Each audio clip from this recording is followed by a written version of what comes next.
এই ঘটনাটি নরসিংদীতে যেটি ঘটেছে, এর আগে আফিয়ার ধর্ষণ এবং হত্যার যে ঘটনাটি ঘটলো, এরপর কিন্তু সারা বাংলাদেশে প্রতিটি মানুষ আমার মনে হয় চোখের পানি ফেলেছে।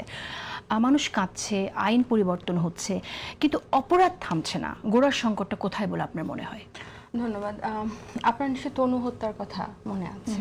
আমরা ওই যে আসলে বাংলাদেশের সব এ ধরনের নৃশংস ঘটনাগুলোর মূলে যে কেন হয় না কিছু, আমি আমেনার নরসিংদীর যে মেয়েটা আমেনার ভাইয়ের কথা বলছিলাম।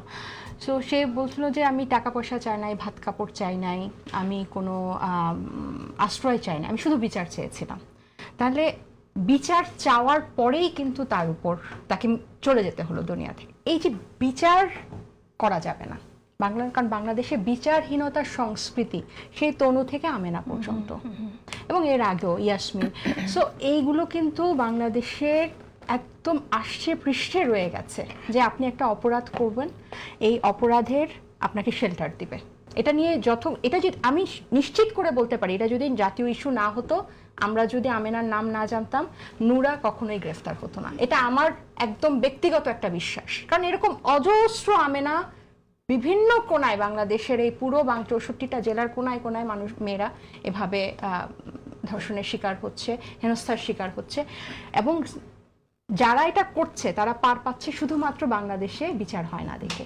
যে এখানে এবং আমি দেখলাম যে তাকে ভারতে পালিয়ে যেতে বাধ্য করা হয়েছে। দিনে দুপুরে হাদিকে হত্যা করে সে দেখেছে, নুরা তো দেখেছে হাদিকে খুন করে মানুষ পার পেয়ে গেছে। সে বলছে আমি মানুষ খুন করে পার তো পাই এদেশে। এবং আপনি দেখেন যে রিসেন্ট যে জামিন পেয়েছে বদি, তাকে ওই সরকারও কিন্তু জেলে পাঠিয়েছিল। তার অপরাধ মানে আপনাকে খুঁজতেও হবে না, সেরকম মানুষ জামিন পেয়ে যায়।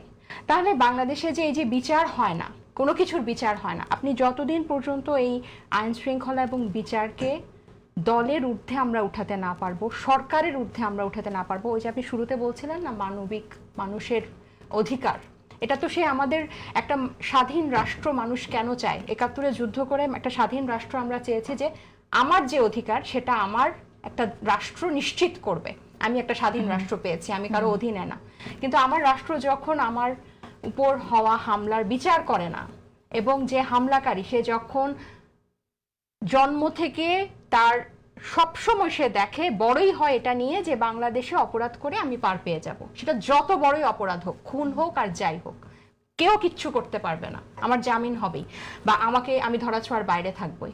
সো এইটা যদি বন্ধ না হয় তাহলে হবে না।